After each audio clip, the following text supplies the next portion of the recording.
Warm summer's day in 1984. We are in Maracas, British Caramba, where members of the diplomatic corps are on their way to a reception at the Imperial Palace. Here's the American ambassador arriving in his Cadillac sedan.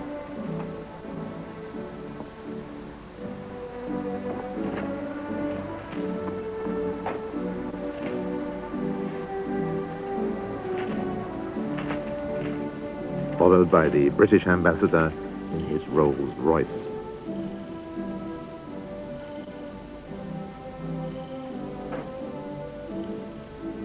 And here comes the West German ambassador in the pride of German industry, the Mercedes-Benz.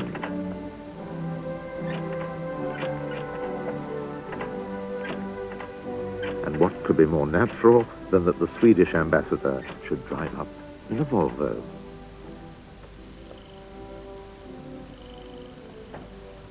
Closely followed by the representative of a country which has no car industry at all, the Norwegian ambassador.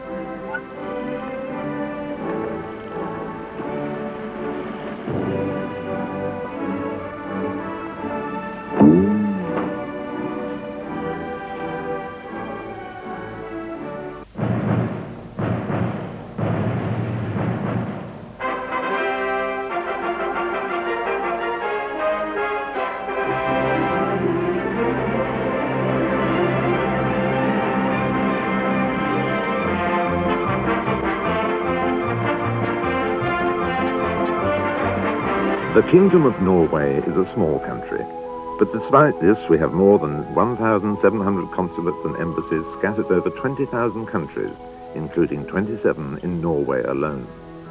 But it has not always been like this. Ever since the dawn of history, Norwegian ships have sailed the seven seas, making contact with people of many races. But the Norwegians cannot be said to have acted very diplomatically.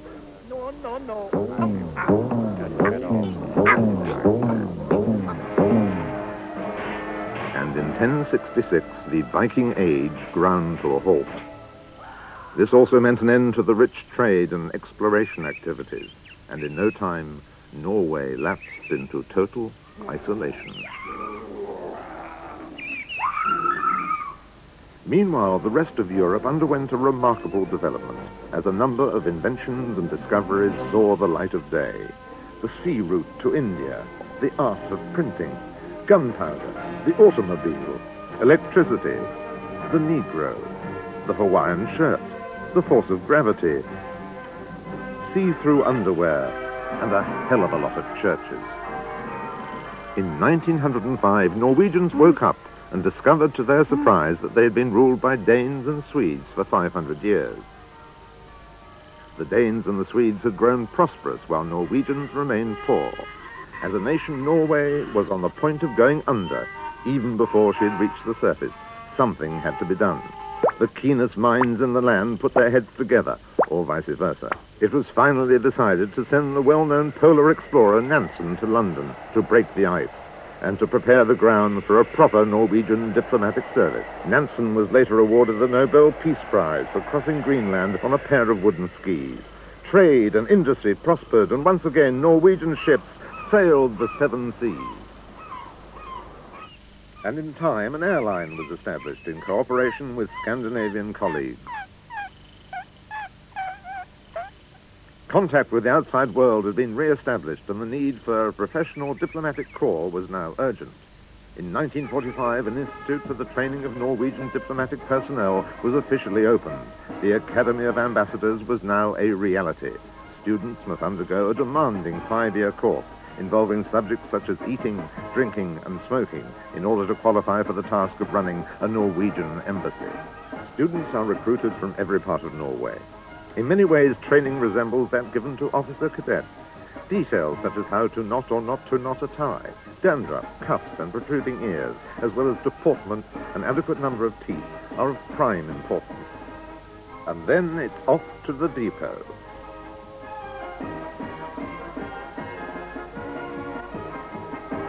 Here, the candidates are issued with their personal effects. White tie, black tie, white gloves, top hat, spotted spats, spats without spots, tailcoat, suspenders, 4 shoes, 2 of each kind, phrase book, toothpicks, pocket money, cigar cutters, champagne swivel sticks, and aspirin.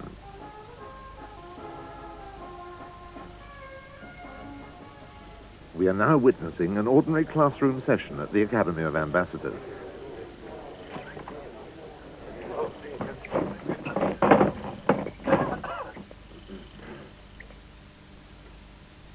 Cheers, diplomat students. Cheers.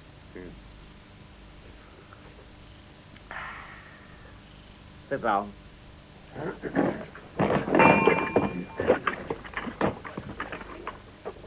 Olsen, come up here 1 moment. Yes. Alexander. 1 part cocoa liqueur, 1 part cognac, and 1 part green curacao. Is what? Huh? 1 part green curacao? Curacao. Curacao is correct, but it's wrong. It's not curacao. And what then is it? Champagne brut? Sit down, Olsen. It is not that either. How many times do I have to repeat myself? It is neither champagne nor curacao. And Alexander consists of the following. 1 part cocoa liqueur, 1 part cognac, a lot of cognac, and 1 part cream. And this is shaken well with ice. And I've corrected your papers from yesterday, and we certainly have some strange answers here. For example, Anderson, you're a bit mixed up. Do you know what you've written? On the rocks with ice. On rocks with ice. There is no such thing. On the rocks is not the drink. The rock is the ice. So we say whiskey on the rocks, okay? And improve your handwriting. The written questions are difficult, varied and demanding, such as how many golf courses are there in Calcutta? Give your opinion on government structure in the Philippines without giving your opinion on government structure in the Philippines. Translate good afternoon, would you care for a cocktail, into 20 different languages. Okay? Fine.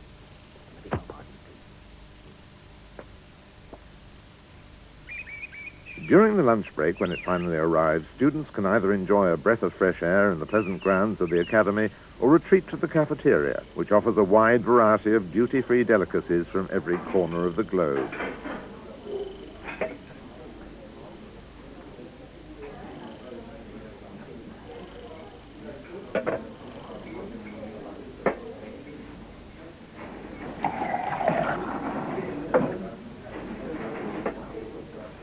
Up. What's that? What have we got there? That? Yes, that. Oh, that's port, sir. And you put port in a cognac glass, eh? Here we see one of the students caught red-handed committing the unforgivable sin of trying to slip through the checkpoint with port in a cognac glass. As a punishment, he'll have to go to the back of the queue.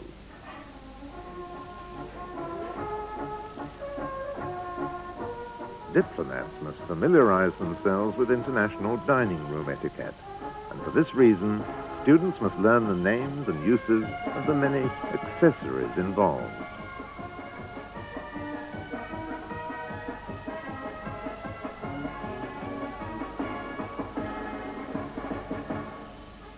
We have now been shown some of the theoretical tasks the candidates for the diplomatic service have had to undergo.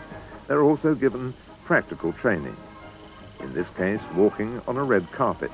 It may look simple enough, but it's actually harder than one might imagine. The key words here are balance and concentration.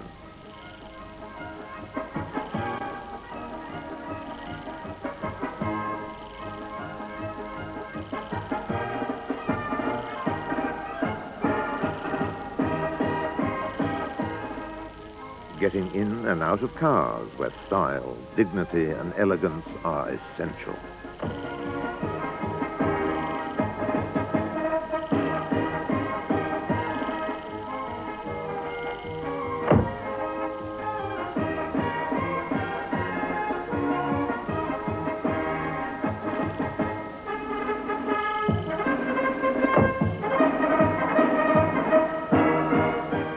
instructor is always at hand with useful advice and hints.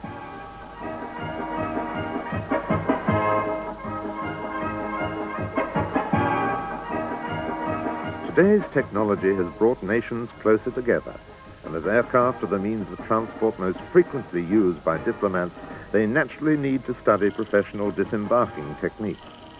After some initial hesitancy, the students are quickly corrected by the instructor.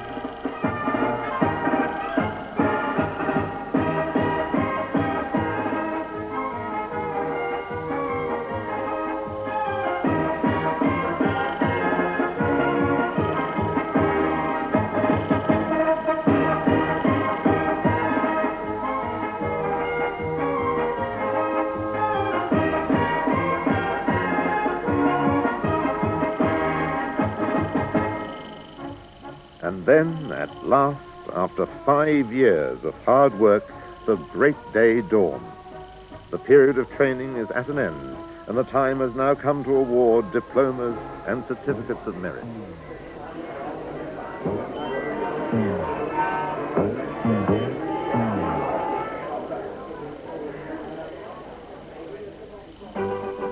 Students will now be allocated to Norwegian embassies all over the world. It is important that students should feel that diplomatic posts are fairly distributed. For this reason, the process of appointment is conducted in accordance with an ancient and carefully prepared ritual. There is an air of intense expectation.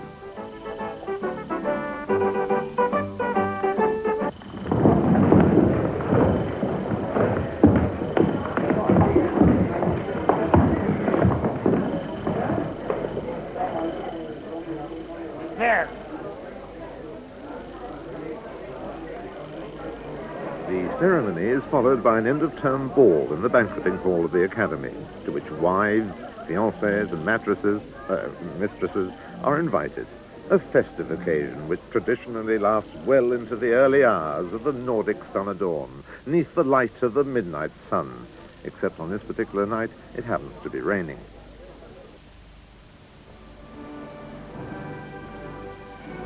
An ambassador's first official duty on arriving in the country to which he has been posted is to present his credentials to the local head of state.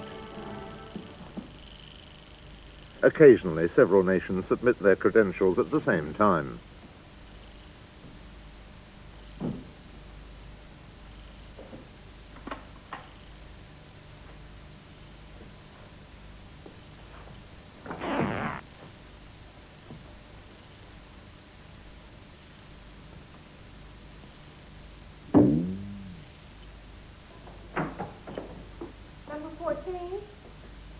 It's me, Sweden.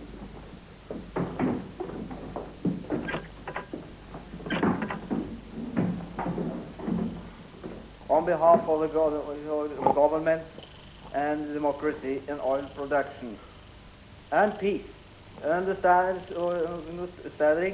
for mutual friendship and people of the world, and they work together. Economic is international wealth, as well as international and human rights for all development from together to be and peace in our time. Now, hey man, cut out the bullshit. Did you bring the aquavit? of course, Your Majesty. I have it right here. See? It is customary for ambassadors, when handing over their credentials, to present the head of state with a small gift typical of the country they represent.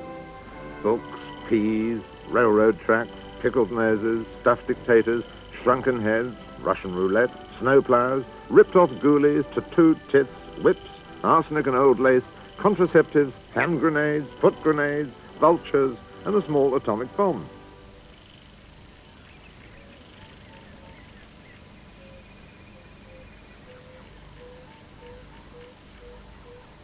And now the time has come for the newly appointed ambassador to inspect his new place of employment.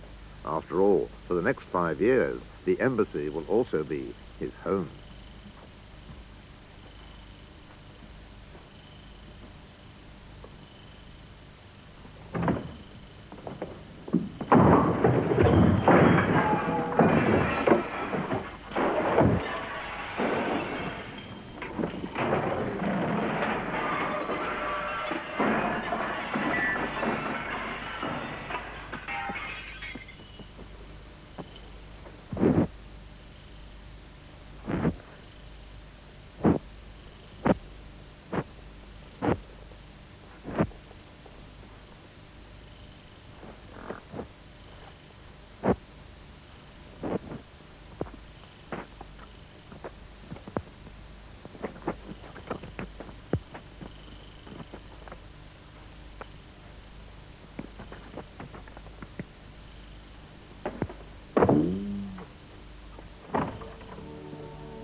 An ambassador's chief task in a foreign country, apart from that of acting as official representative, is to promote his own country's economic interests.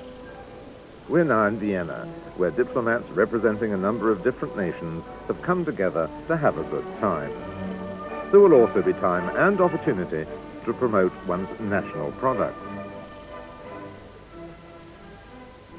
Here we have the Norwegian ambassador to Austria conversing with his Swiss and Scottish colleagues.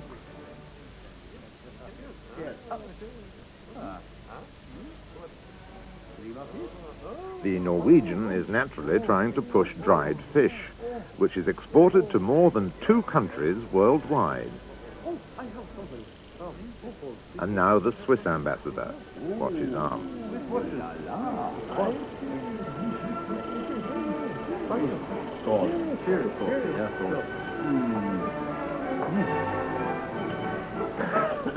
Oh, but boys, have I got something for you? Watch.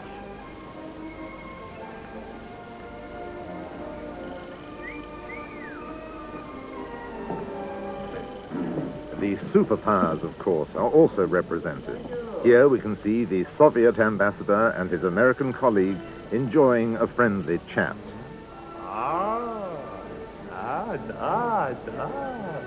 Good. Well, you know, we've got something too. No. Daniel. Most important that a diplomatic representative should be able to tackle any situation that might arise, not least where the customs and traditions of other cultures are concerned. Food and drink often help to create an informal and friendly atmosphere. This time the Norwegian and the Swedish ambassadors are paying a courtesy call on an important Arab sheikh. Sheikh.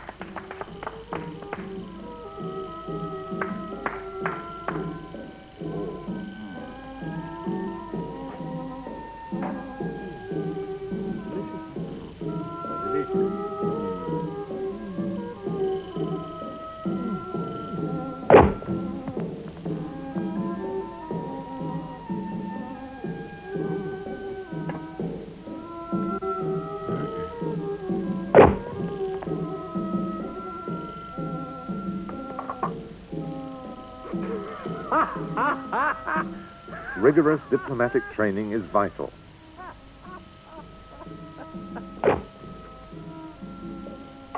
Especially today when the traditional national dish is camel cakes. Drinking habits, too, vary from one country to another. Some permit unrestricted, even lavish use of alcohol, while other countries practice total prohibition.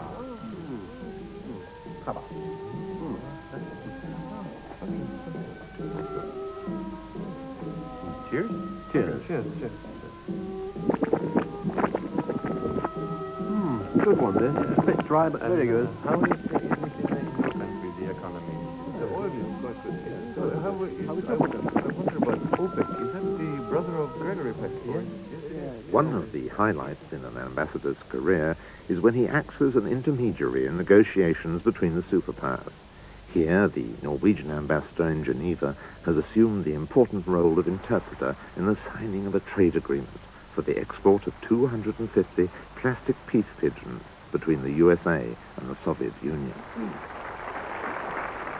Your Excellencies, Ярочі Екселенції, honored colleagues, Брежнев колеги, ladies and gentlemen of the press, Брежнев gentlemen di presi, it's a great pleasure for me today, on behalf of my government, to sign this treaty of commerce between our 2 great nations. Looking back on the long and difficult negotiations, looking back on the long and difficult, looking back on, looking back, looking, could you please wait until I finish the sentence? Yes. Thank you. Спасибо. You're welcome. As I said, looking back on the long... Didn't I ask you to wait? I've done nothing but waiting. You're interrupting all the time. Interrupting? I haven't said a word. But you're talking all the time. You shouldn't interfere. You're just the interpreter. Спустя крадаш из нагреба сейчас обрения с транслаторием. Translatori? Ja, wieder la bloschkin trap. Нет. I'm not the interpreter. You are. You stupid idiot. Обрезни идиотом ступидием. Stupidium, idiotskin. Rubin Viratsky. You calling me stupid idiot, you rat? Are you calling me a rat, you stupid idiot? Обрезни Ratsky stupidium. Oh!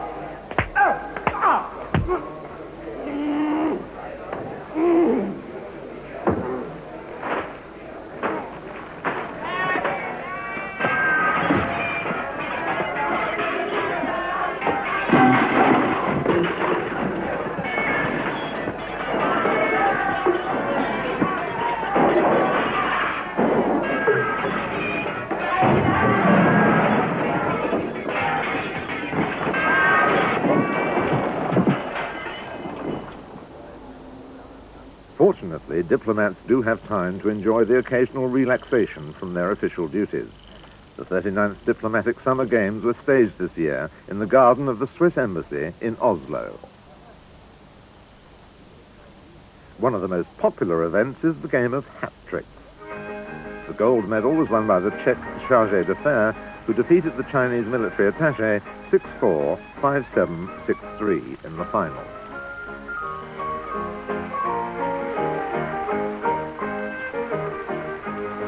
The champagne clay pigeon shooting was won by the British ambassador from New Delhi.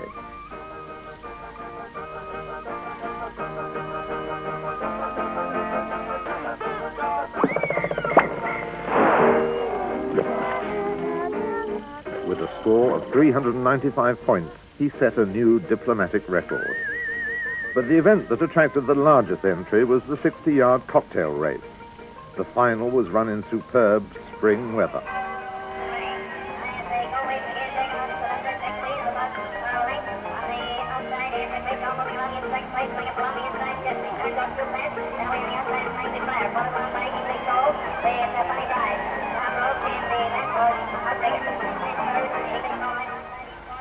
The Swedish ambassador to Brazil just managed to breast the tape one length ahead of the Italian fisheries attaché from Bonn, as the photo finish shows. As usual, however, all the competitors were disqualified, as they all failed the dope test. Traces of blood were found in their alcohol stream.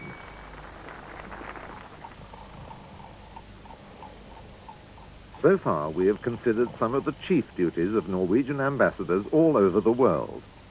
But what about a routine working day? When does an ambassador start his daily round? And when does it end? One thing is certain. The day commences early at the Norwegian embassy.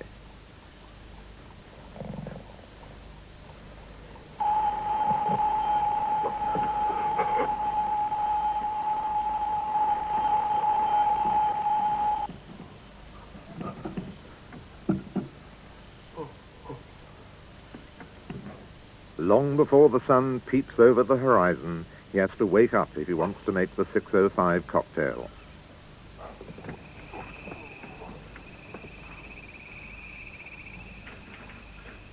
Already by 11 a.m. he's on his feet, and after a quick lunch, he starts his working day by going through his mail.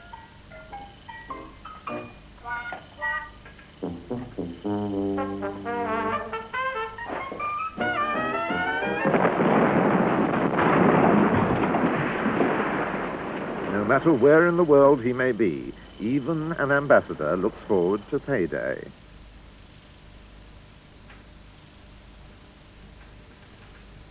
Paperwork is a necessary evil that occupies much of his time, but it has to be done.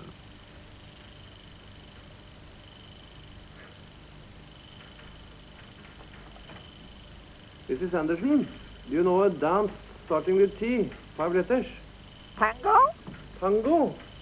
Ah, yes, of course. Representing his country on official occasions takes up much of an ambassador's time, and at all times etiquette is of great importance.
Official functions of this kind are numerous and demanding, such as opening zoological gardens.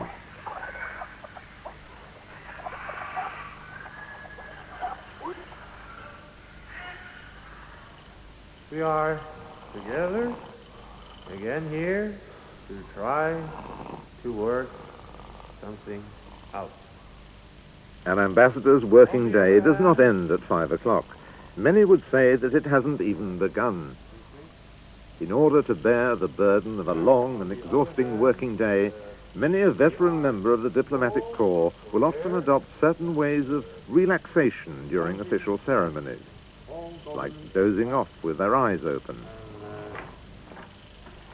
Anyway, I would now like to propose a toast to international peace and understanding. Cheers.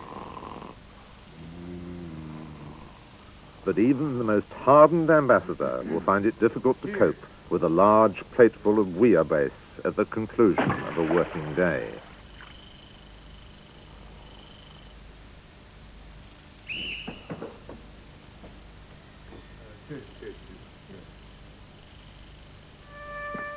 But eventually, even a weary ambassador can call it a day, and this is duly marked by the lowering of the flag.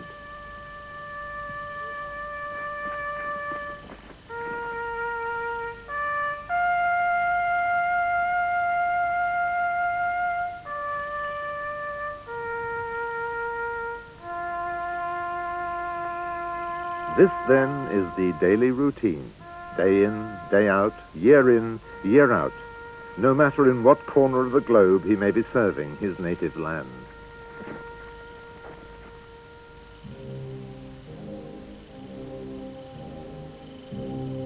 But, inevitably, the time will come, the day will dawn, when even the staunchest and most dutiful ambassador will have to put down his glass for the last time and throw in the towel.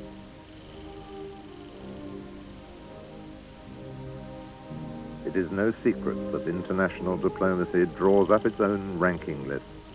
This is most clearly seen when one of its leading members has passed on. Colleagues, friends, and associates from every corner of the world foregather for the traditional and very special burial service that is held for a truly tip-top diplomat.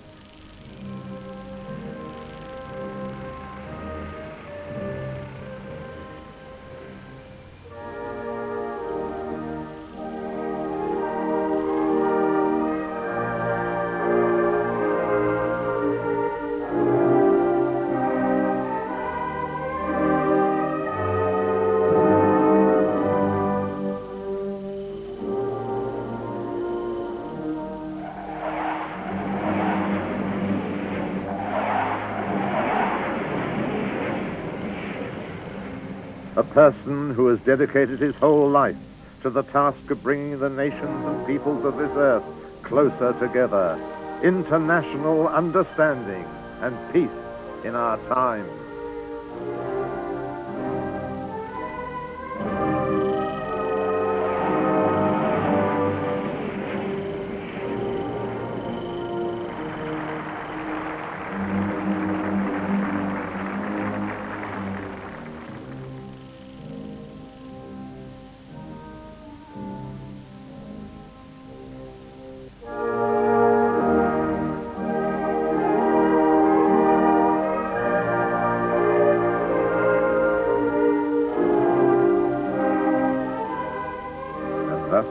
The diplomatic corps bids a last farewell to a diplomatic